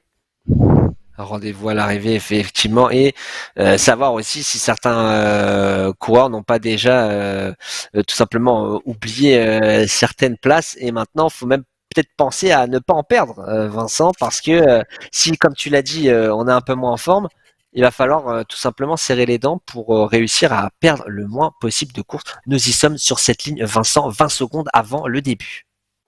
20 secondes avant le début, alors que l'on voit, il y a un groupe Eto a priori qui est en train de s'organiser sur cette dernière étape. Donc on a peut-être cramé pas mal de gaz. Allez Rodolphe, 10 secondes, c'est parti pour un petit quart d'heure de course, je pense, et on aura finalement le classement de cette manche 3. C'est parti. Nous y sommes. Nous sommes partis dans cette course. Tu l'as dit, petite discussion pour créer un groupe Eto. Va-t-il se créer, ou c'était peut-être du bluff, Vincent? Ouais, si c'est du bluff, c'est bien fait. Avec un départ voilà, un peu... Ouais, je dirais pas... ouais. Je dirais pas neutralisé, parce qu'on, je vois les watts et je vois que ça watt très très fort. Mais par contre, voilà, je pense que les coureurs ont déjà laissé pas mal de jeu. Hein. Il y a eu ce chrono très très intensif, 6 km 5. Cette course de 4,5 km qui a fini d'épuiser, et puis là on va se retrouver avec cette course, mais pour l'instant voilà, ça fait un peu rideau à l'avant du peloton. Est-ce que ça va faire rideau longtemps? On va vite avoir la réponse. C'est parti, Rodolphe, pour environ 12 km de course, mais pas mal de dénivelé. On est sur une vraie course de côte. Vraie course de côte, vraie course de baroudeur. C'est le moment de mettre en place les différentes tactiques pour chacune des équipes commencer à se positionner. On parle là de la catégorie 1, Vincent. Avo n'a pas du tout de choses à gagner en se découvrant. Là, faut qu'il marque. Alors que c'est parti, attends Vincent, je te pose la question, mais c'est parti avec Pasturel et qui sort de ce peloton. Et Pasturel, en effet, qui tente peut-être. Est-ce que c'est le diable? Est-ce que c'est la bonne stratégie? Voilà. En tout cas, il a décidé de prendre les devants Et on le sur laisse partir. cette dernière étape. Et pour l'instant, on le laisse partir à Pasturel. Pasturel, en termes de classement, qu'est-ce qu'il a fait? Il a tout simplement été chercher. On va vous le dire tout de suite. Mais là, il s'est battu, Vincent, à un moment donné, avec les meilleurs sur la première course. Il s'est ensuite un petit peu effondré, malheureusement. Vincent, il fait 36e sur la première course, le coureur du CC Marmandais, et Et sur 37. la deuxième course, 37e. 37e, donc assez régulier, et pourquoi pas aller chercher une première place. C'est sûr que pour Sébastien Haot ou pour Jean Audet, qui sont Il est pas dangereux. dans les devants du classement, voilà, il est pas dangereux, alors que là, Rodolphe, on est parti sur une section un peu plus gravel, parce que oui, il y a aussi du gravel dans Zwift. Effectivement, il y a aussi du gravel dans Zwift, c'est le gravel qui se développe de plus en plus, de très bons coureurs gravel, Vincent, ça leur convient parfaitement. On a dit le cyclocross, mais les coureurs gravel, là, ça leur convient parfaitement aussi, ce type d'effort et surtout ce type de dénivelé. Ouais, forcément. Et puis on pense aussi aux VTTistes qui peut-être sont en train de regarder cette course Eh oui. sur leur canapé ou sur leur chaise, qui se disent, mince, c'était peut-être pour moi. Rodolphe, en termes de classement, on le rappelle, pour l'instant, au vu des cumuls des points, Sébastien Haut a 2 points, Maxence Jean-Audet 5 et Geoffrey Milour 9. Attention à Hugo Vior qui lui a 10 points, et puis on va retrouver en 5e position Bernard Cédric, de l'UC Albenasienne, avec 16 points. Voilà, quand on regarde les classements, finalement, il y a des groupes qui se sont formés vraiment, ce qui va être très intéressant parce que ça va jouer des coudes, je pense, sur cette étape. Ça va forcément jouer des coudes, ça va forcément essayer quelque chose, mais pour le moment, il y a des coureurs là qui étaient dans les 35, dans les 34, qui sont en train de se dire, attends, mais j'ai pas pris le bon wagon là, il est parti en solitaire, Pasturel, il va faire une grosse remontée. Mais bon, on est en début de course, là, regardez, vous le voyez en haut à droite de l'écran, les dénivelés qui commencent à augmenter, et ce peloton qui est en train d'avancer, mais quasiment 15 secondes d'avance, Vincent, c'est beaucoup quand même, hein. Au bout de 2 kilomètres, c'est pas mal pour Marin Pasturel qui l'an dernier était allé chercher finalement la 42e place de ce classement final de la Coupe de France. Il était déjà en A. Voilà pour Marin Pasturel, donc on peut le dire, hein, Rodolphe, un habitué. Un habitué, un petit peu mieux pour l'instant avec sa 36e et sa 37e place que l'année dernière. Là, ce serait vraiment une belle remontada s'il est en mesure eh bien, de garder son avance. 17 secondes, l'écart qui ne cesse d'augmenter. Et ça augmente pour Pasturel qui a tout juste 20 ans. Marin Pasturel qui allait chercher de beaux résultats ces dernières saisons, avec notamment une 10e place sur la Gipuzkoa Classica du côté du Pays Basque, et aussi une 5e place au championnat de Nouvelle-Aquitaine junior, Rodolphe. Et ça y est, la chasse est mise en place, mon cher Vincent, avec notre ami Vanotti là, qui a décidé de partir. Jules Vanotti, le coureur de l'Issatis Cycling Team, qui avait fait 28e lors de la deuxième course. Tu vois, c'est ses concurrents directs qui ont envie de revenir sur notre ami Pasturel, hein. Et forcément, ça peut aussi faire, même si on est que sur une étape, ça fait une victoire de prestige. Effectivement, Jules Vanotti, 22 ans, le coureur de l'Issatis Cycling, avec eh bien beaucoup de courses cette année, le prix d'Autosion, le prix de Saint-Amour, la Durtocha, prix de Manzia, classique sur Jean-Patrick Debusson en élite. Il a vraiment pas mal roulé cet été.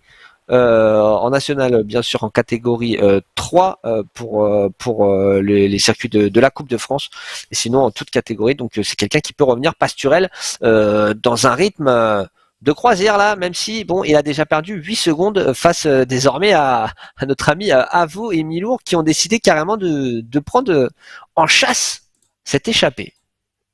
Et on ne veut laisser, j'ai l'impression, Rodolphe, que des miettes à ses concurrents, alors que là, on est dans cette partie montante avec ses différents lacets. On dans l'Alpe d'Huez, elle va faire des dégâts encore cette étape, c'est sûr. Et voilà, on retrouve des coureurs avec les couleurs du Team Foudre à l'avant du peloton. Mais pour l'instant, on ne revient pas. On laisse même certains coureurs sortir. Maxence Janaudet est très prudent. Rodolphe, il est aux avant-postes avec Lucat là qui est sorti tout à l'heure sur le chrono. Il avait fait aussi une belle performance. Et Lucat qui va tenter peut-être de revenir sur Pasturel.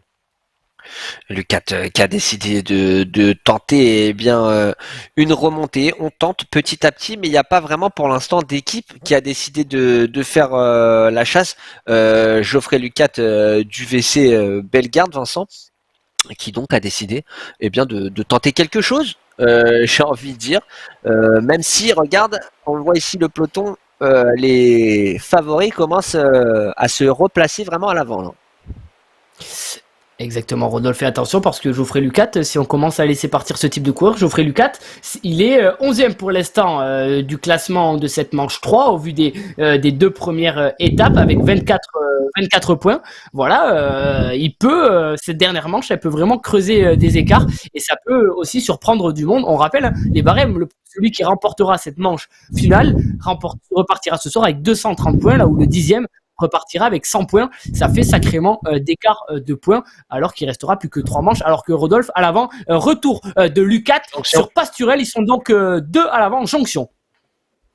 Jonction, effectivement, Geoffrey Lucat, coureur de 33 ans, donc coureur expérimenté, qui connaît exactement les limites de son corps. En tout cas, il a décidé d'avancer. Vous le voyez à droite de votre écran, 5,1 watts par kilo. Pour l'instant, voilà, on n'essaie pas vraiment de faire très très mal, tout simplement d'avancer régulièrement, contrairement au peloton derrière. Mais j'ai l'impression qu'on a aussi Frison qui est en train de revenir. Il n'est plus qu'à 4 secondes. Vincent. Et Frison, c'est tout simplement pour l'instant le 10e du classement général, donc il est juste devant Lucat Geoffrey. Voilà, il a peut-être peur pour sa place aussi avec ses 22 points. Donc voilà, on tente, tous les points sont bons à prendre ce soir, on le dit. Et là, sur cette dernière étape, tout le monde, j'ai l'impression, calcule ses points. Cette course est en train d'être dynamitée par ce type d'attaque. Ça va certainement fatiguer du monde. Grégory Frison, donc qui est en train d'essayer de faire cette jonction, le coureur de 36 ans, encore un coureur expérimenté, Vincent, qui est en train d'arriver et qui a un petit peu de course en cyclocross. Il est en train de revenir, même si voilà, là il est dans la position, Vincent, un petit peu de celui qui doit dicter le rythme. Il va falloir laisser passer les grosses cuisses, j'ai envie de dire, parce que Meilleur tente quelque chose. Hein. Et ça bouge, Rodolphe, ça bouge avec Milour, avec aussi Clément Cambier, qui était allé chercher la 2e place de la Coupe de France 2022-2023, juste derrière Sébastien Avaux. Voilà, allez, on va dire les grands noms du e-cycling sont en train de se dévoiler. Là, il y a un bon coup qui est en train de prendre avec Milour. On a Cambier, on a Lenoir. Ça fait attention, ça peut faire un bon groupe. Ça, ils sont 4. S'ils reviennent sur Pasturel, ça va faire un très bon groupe, alors que le peloton est déjà pointé à 5 secondes. Il reste, Rodolphe, on est quasi à la mi-course. Et là, on a vu un power-up qu'on voit très rarement. On aura l'occasion de vous parler des power-up, mais en tout cas, là, la Miur qui a décidé de faire cette chasse quasi-jonction avec le groupe Pasturel Lucat. Ils seront donc 6 coureurs, Cambier, Miur, Frison, Lenoir, notre ami Lucat et Pasturel. Jonction quasi imminente, même si Vincent, avec cet enchaînement de virages, c'est pas facile de revenir finalement. Pas facile de revenir. Rodolphe regarde un petit peu les classements là, et Geoffroy Milour pour l'instant c'est le 3e du classement actuel sur cette manche 3 avec 9 points. Quand on voit le nombre de coureurs qui sont à l'avant, il peut faire un gros numéro et pourquoi pas envisager la victoire finale sur cette manche 3. Là, l'étape est encore longue, mais là pour l'instant il est dans une bonne position. Il a une petite avance sur ses adversaires directs qui sont notamment Janaudet et Avaux.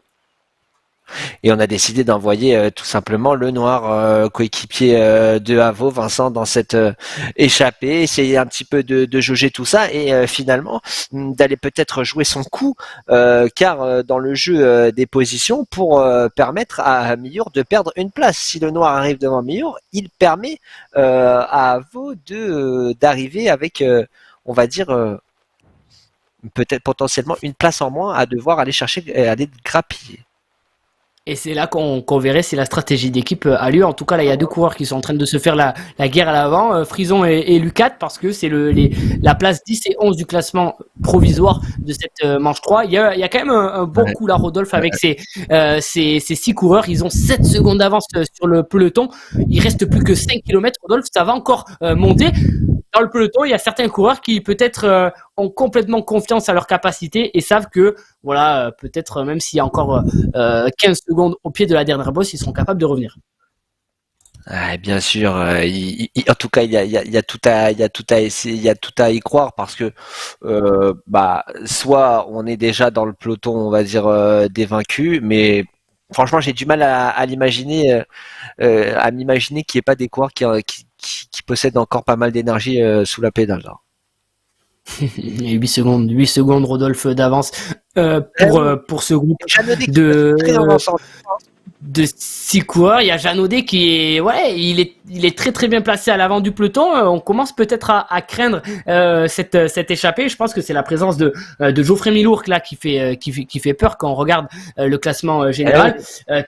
Cambier, c'est aussi un concurrent. Cambier en sortant deuxième l'année dernière de la Coupe de France. Mais pour l'instant, Cambier, quand on regarde les points qu'il a accumulés, il est qu'à la 9e place avec 21 points. Ça va être,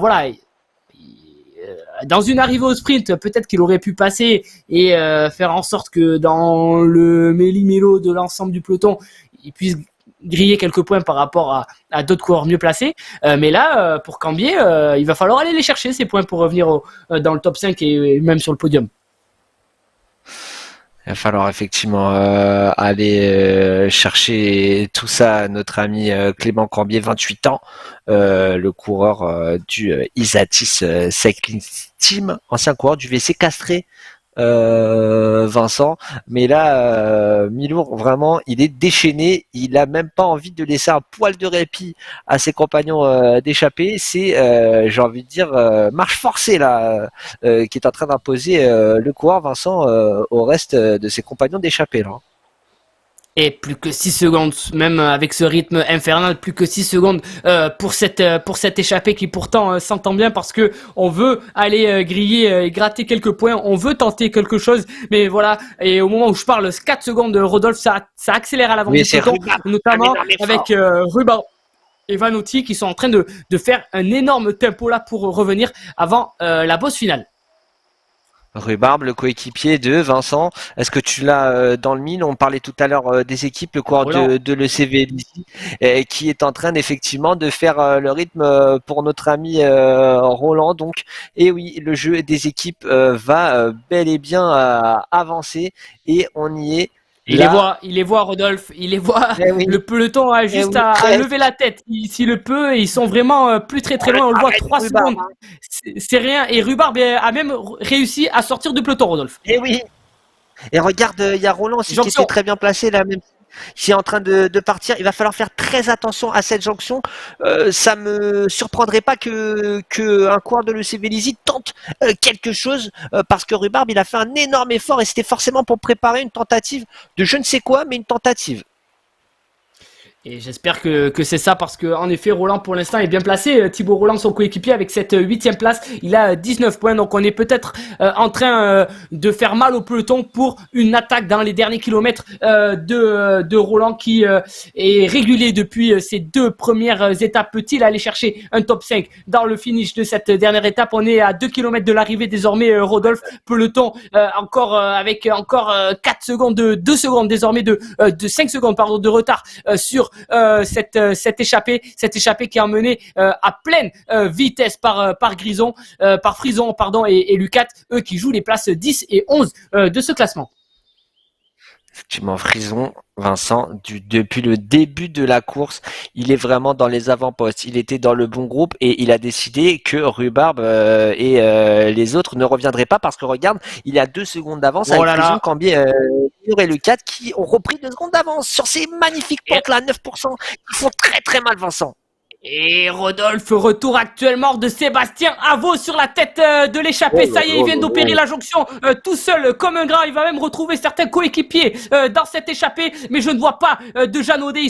Jeannaudet est à 1 seconde derrière Avaux. Milour, lui, a anticipé les choses puisqu'il est à l'avant. Mais pour l'instant, Sébastien Avaux, ça y est, retour de Jeannaudet dans les roues de Sébastien Avaux. À moins de 2 km de l'arrivée, Rodolphe, les cartes sont redistribuées. Il n'y a plus d'échappée. Il n'y a plus d'échappée. Maintenant, il y a Lucat, Vincent, qui a toujours pas décidé de ralentir. Et Hamon aussi, hein, qu'on avait vu, magnifique départ sur la première manche, qui est là en train de jouer quelque chose avec Costeplane également. Costeplane également, ça y est, c'est en train de se regrouper. On souffle un petit peu. Ça a permis à 3 hommes de sortir avec Costeplane, Lucat et Hamon. Tu l'as dit, Rodolphe. Regarde aussi, on a Danis qui est en train de se placer aux avant-postes. Va-t-il retenter le coup de tout à l'heure? Il s'est fait rattraper à quelques mètres de la ligne d'arrivée. Danis peut le faire. Rodolphe, on va être bientôt sous la flamme rouge, mais on le voit là à 6% en haut à droite. On est dans la bosse.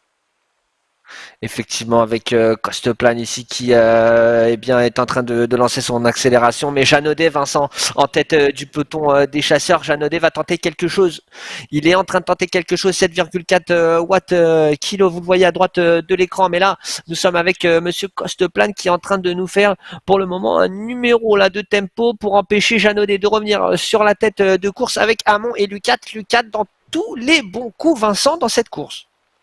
Eh oui, il faudra faire attention à lui sur les prochaines manches, mais ça y est, Jeannaudet et Avaux, les 2 premiers du classement général, sont revenus. Carbier est là, Milour est là, ils sont tous là, Hugo Vior également. Et là, on est dans les pourcentages très difficiles. On a vu du 9%, ça y est, Costeplane et le 4 se sont fait récupérer. Désormais, Rodolphe, on a ce petit groupe d'une dizaine de coureurs avec tous les cadors qui ont l'air d'être dans ce groupe. Qui va vouloir se dévoiler en premier désormais? On a un vrai match entre les hommes forts de cette manche.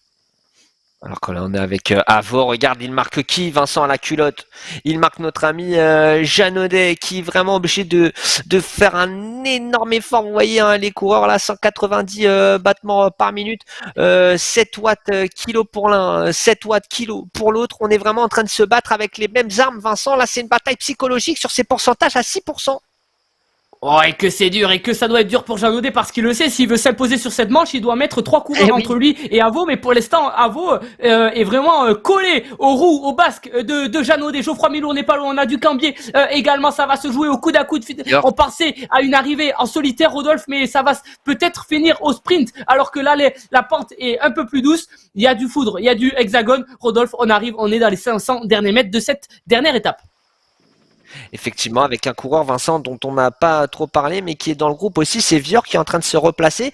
Attention, il n'a pas été à l'avant, il a été capable à chaque fois les bons coups, Vincent. Et là, regardez, c'est magnifique ce duel. C'est pour l'instant les 2 premiers de cette première catégorie qui sont en train de s'affronter, mais ça ne fait pas les affaires de Jeannaudet, car on l'a dit, il doit avoir tout simplement des places d'avance sur Avaux. Si on en terminerait ici, si on en termine ici, Vincent, Avaux ne serait pas dans le coup, et on est vraiment sur l'arrivée là, Vincent. On va pas tarder à arriver, ça y est, on peut apercevoir avec la carte en haut l'arche, il va y rester 2 virages et on va être sur la ligne d'arrivée. Ils sont 4 à pouvoir, 5 désormais à pouvoir se jouer, 6 même à pouvoir se jouer et les power-ups sont activés. Rodolphe, attention, parce que si ça finit au sprint, il va falloir faire les comptes d'apothicaire.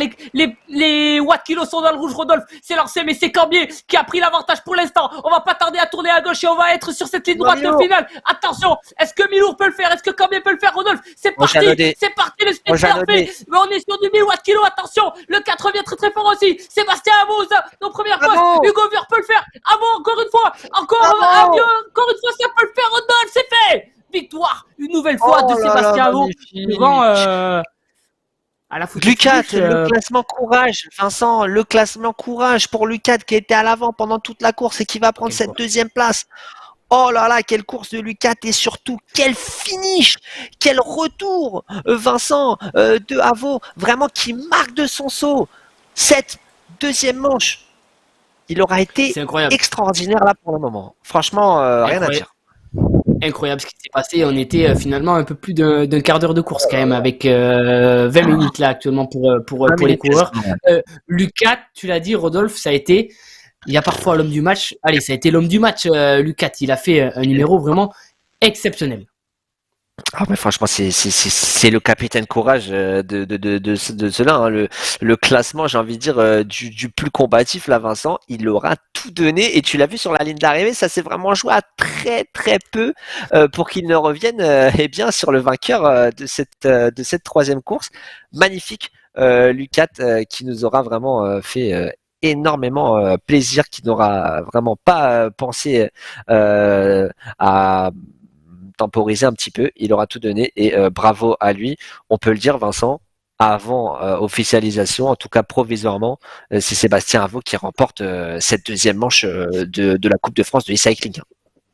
Avec ses 3 victoires sur 3 sur cette manche 2 en effet, c'est lui, voilà, on va laisser les arbitres bien sûr faire leur boulot, mais c'est lui qui devrait remporter cette manche 3. Après pour derrière, il va falloir faire calculer bien les points parce que ils sont arrivés à 6 au sprint. Jean Audet était normalement prédestiné au plus des points à être deuxième ce soir, mais s'il s'est fait passer par tout le monde sur la ligne, attention au retour notamment de Milour, Lucat aussi parce que il était dixième, il va chercher une belle, je crois, deuxième place.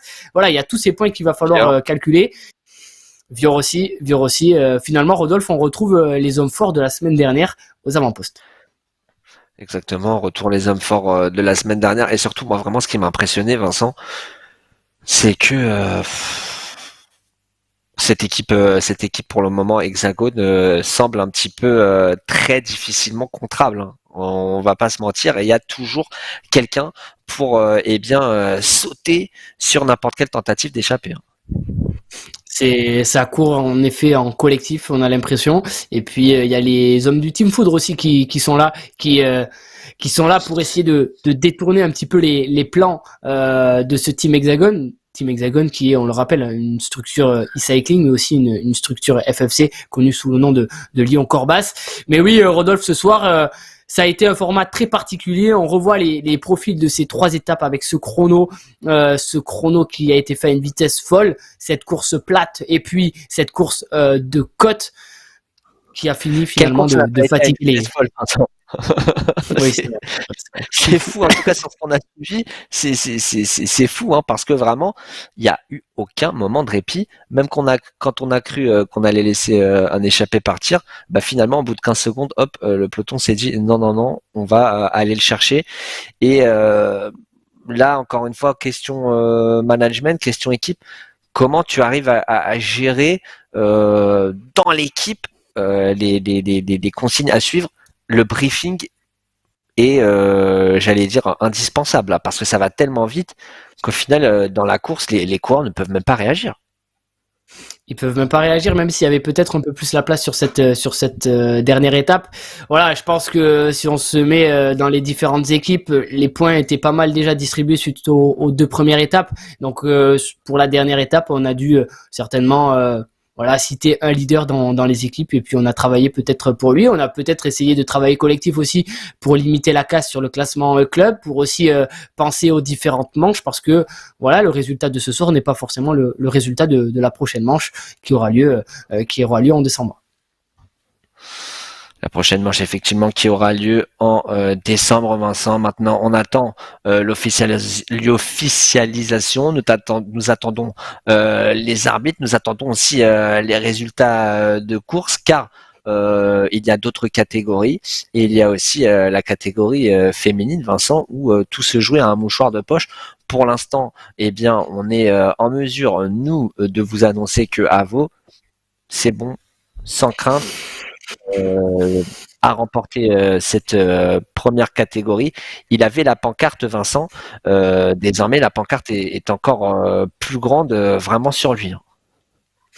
Forcément, il avait déjà la pancarte avant même le début de cette Coupe de France, mais je sais qu'il y a certains coureurs, certaines équipes qui vont tout faire pour revenir aux avant-postes sur ce classement général de cette Coupe de France. Il y a d'autres types d'épreuves aussi qui vont venir avec des formats très particuliers. Pas dit que, encore une fois, que Avaux puisse garder ce niveau-là tout au long de la saison, même si la saison est assez courte. Je pense que voilà, il y a des gens qui vont vouloir être des coureurs revanchards et vouloir revenir au point sur lui. Et on me dit dans l'oreillette qu'il y a des classements qui commencent à arriver petit à petit. Et pour l'instant, c'est bien confirmé. Donc Geoffrey Lucat, le capitaine courage, le capitaine combatif, Vincent, on lui donne le dossard là de meilleur combatif. En tout cas sur cette troisième course, c'est bon, c'est officiel. C'est officiel d'après les arbitres. C'est lui qui prend ce dossard-là avec Pasturel aussi. Pasturel, le jeune coureur qui a fait une belle démonstration. Mais voilà, C'est lui qui a Rodolphe, finalement. c'est lui qui est allé chercher les 15 secondes. Lucas est revenu après, mais c'est lui qui est allé chercher les 15 secondes. Avec donc Sébastien Avaux, c'est bon, qui l'emporte, et Maxence Janaudet, Vincent, qui serait troisième. Il conserverait du coup sa deuxième place, vous le voyez à l'écran. Donc Hugo Vior quatrième, Geoffrey Millot cinquième, Clément Cambier sixième, Cédric Bernard qui prend la septième place, Aurélien Costeplane huitième, Nicolas Hamon neuvième et Thibaut Roland toujours dans le top 10. Thibaut Roland, je crois, si je me trompe pas, je vais aller rapidement voir, il fait 9 sur la deuxième course, il fait 10e sur la troisième course, 10e sur la première course, la régularité incarnée. Régularité incarnée, mais il a eu aussi une bonne aide avec son coéquipier Jonathan Rubard de l'EC Vélizy qui voilà, il a voulu travailler peut-être pour la jeunesse dans cette équipe et ça a payé. Il va se retrouver ce soir certainement Thibaut Roland à une 9e ou 10e place au classement général. Donc il est encore dans le match et aller chercher un top 10 sur la Coupe de France finale, c'est quelque chose. En tout cas, les clubs bien représentés, hein, Rodolphe, sur ce top 10, du moins sur cette dernière étape, puisque il y a 10 clubs différents. Et Vincent, on l'a dit, il y a la partie Coupe de France, mais il y a aussi la partie Championnat de France qui aura lieu, elle, pour les 30 meilleurs coureurs. Donc Thibaut Roland, pour le moment, avec son top 10, il est dans les clous. Et il va falloir par contre encore tenir 3 semaines d'affilée, mais il est dans les clous. Pourquoi pas pour jouer d'autres choses.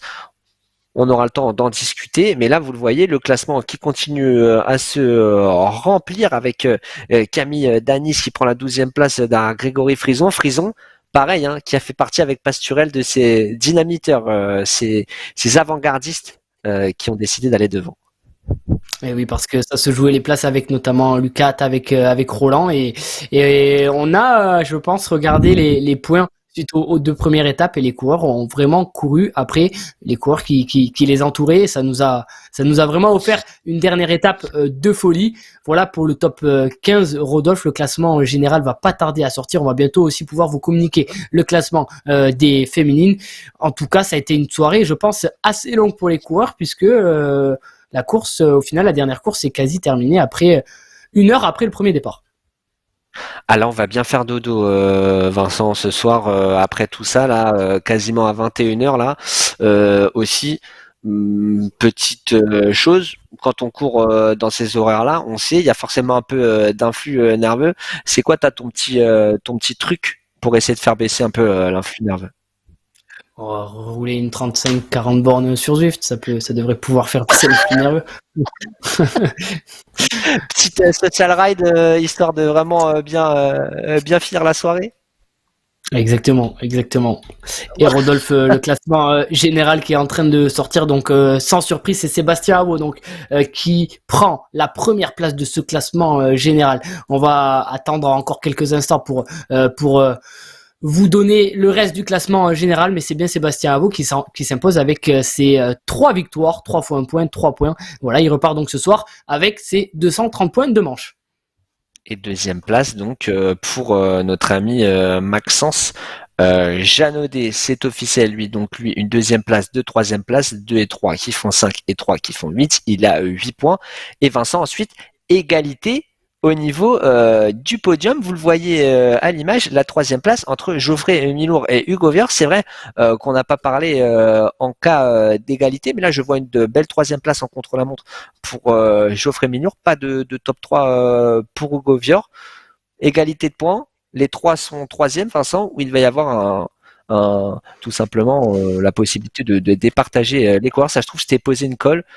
Si les arbitres nous entendent, ils peuvent aussi J'ai la nous dire. réponse. J'ai la réponse. En cas d'égalité de points, c'est le chrono qui fait office de juge de paix. Donc là, sur le chrono, c'est Geoffrey Milour qui a pris la meilleure place contre Hugo Vior. Donc ça serait Geoffrey Milour finalement à la 3e place de ce classement de la manche 3 devant Hugo Vior. Voilà pour les seules égalités. Et 5e place pour Cédric Bernard avec ses 23 points finalement. Rodolphe, on voit il y a quand même des écarts dans les classements. Oui. Dans les classements.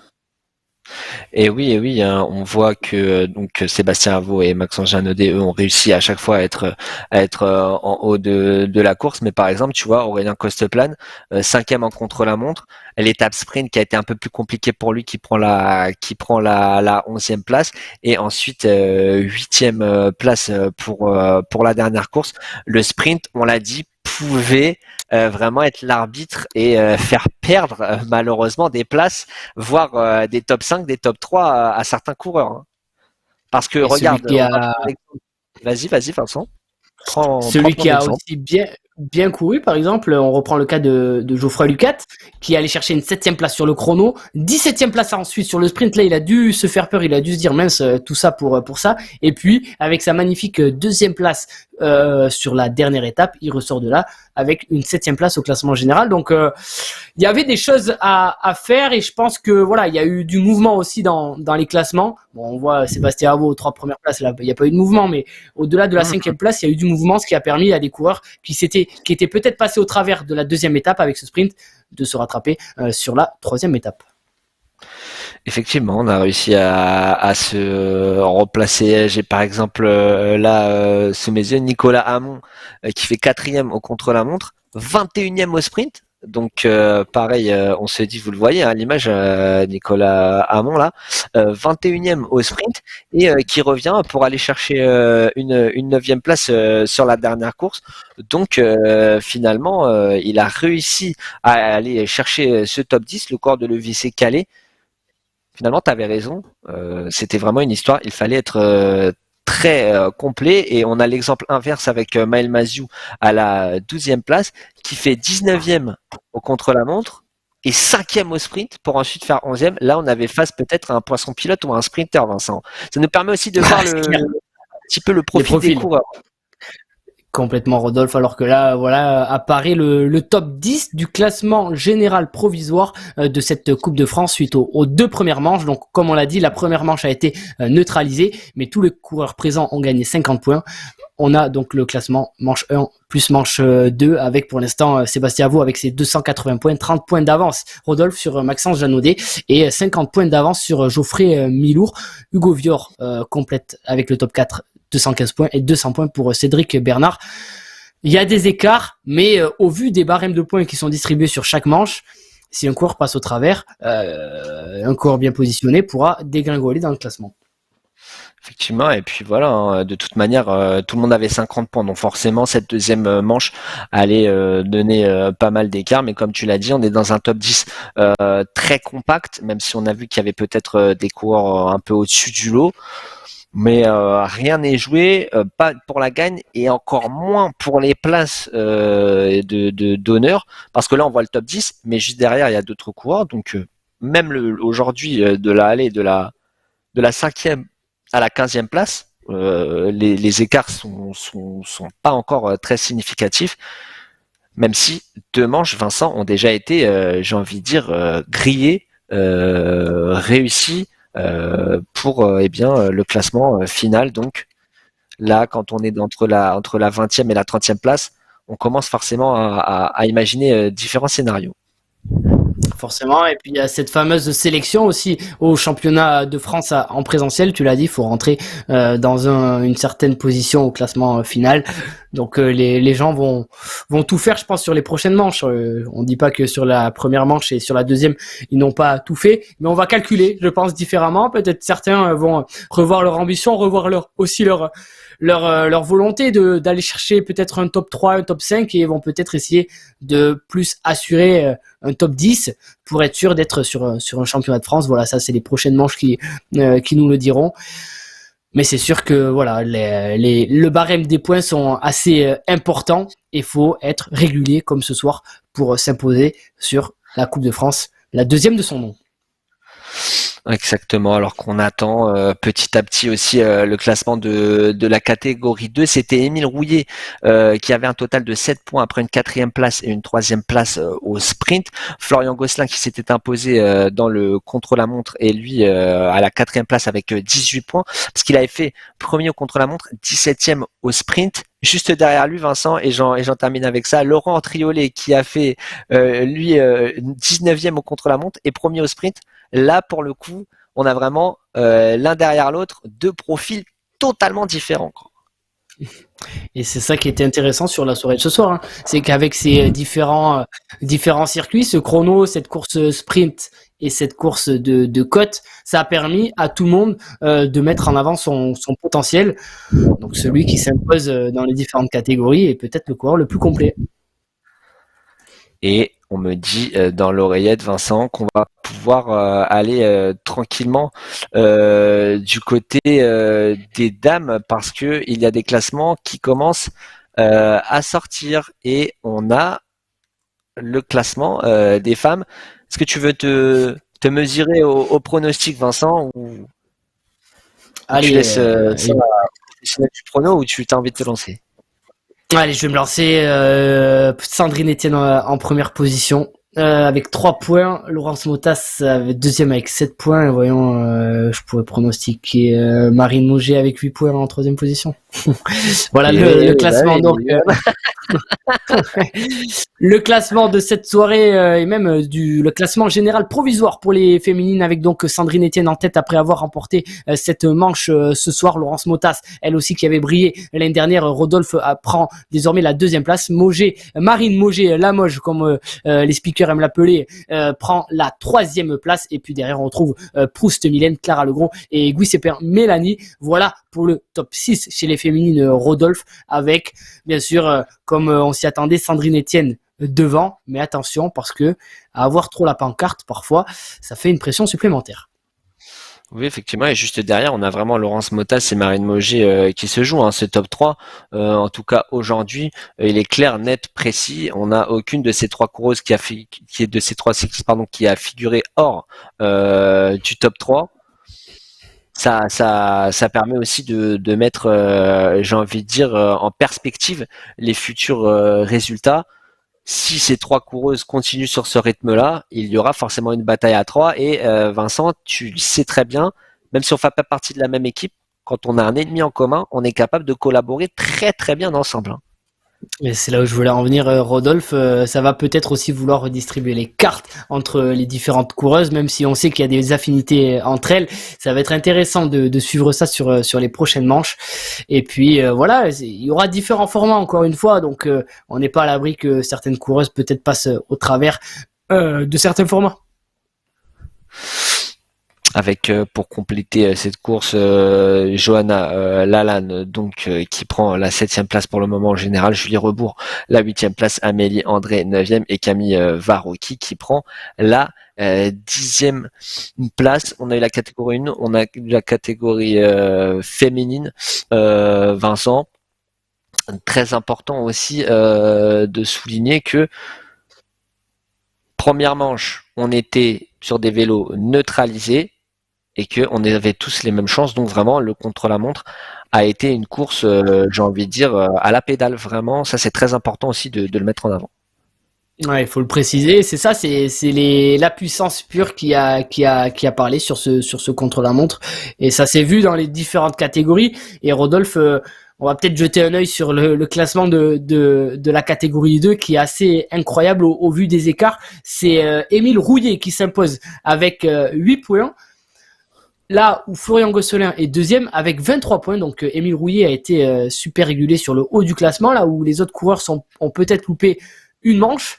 Mais d'où ces différents écarts. Donc c'est assez différent du groupe 1 sur cette catégorie 2. Donc Rouillet Émile premier, Gosselin Florian deuxième avec 23 points et enfin on le voit Xavier Granet troisième, lui qui a accumulé 26 points. Il y a vraiment ce molde de coureurs entre la deuxième et la sixième place qui, voilà, ils sont passés au travers d'une manche, là où finalement Rouillet-Émile, lui, a été régulier sur toutes les manches, d'où sa victoire ce soir. Bravo à lui, Vincent. On a donc vu cette deuxième catégorie. Ça va nous permettre encore une fois de réfléchir pour les prochaines courses. On le sait, on a donc du côté féminin notre classement, du côté catégorie 1 notre classement, catégorie 2 le classement. Les résultats officiels sortiront d'ici vendredi, Vincent. C'est très important à le dire parce que les arbitres vont juger. On a envie de vraiment donner le meilleur pour ces classements-là. Ça a été une course exceptionnelle, rapide. Un petit mot de la fin, Vincent, avant qu'on se quitte. L'idée de ces courses, un petit peu là, tout ce que ça t'a inspiré à une vitesse extraordinaire. 3 courses comme ça. Ton inspiration, Vincent, c'est parti.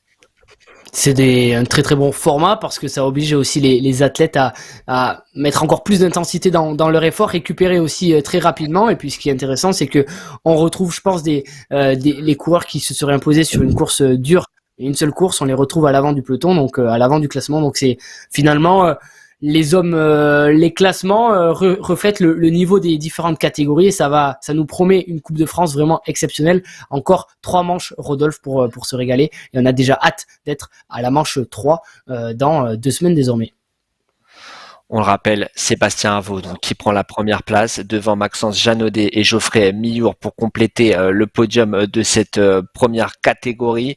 Du côté des féminines, Vincent, Sandrine Etienne devant Laurence Motas et Marine Mauger. On se donne rendez-vous à très bientôt pour la 3e manche de cette Coupe de France de e-cycling. D'ici là, restez connectés bien sûr sur le Discord de la FFC pour avoir tout simplement les résultats. Continuer à rouler, pas trop d'épuisement, et puis la méthode de Vincent pour faire descendre l'influx nerveux, encore 30-40 km de social ride, et là je crois que vous êtes bon pour la journée. Au revoir à toutes et à tous.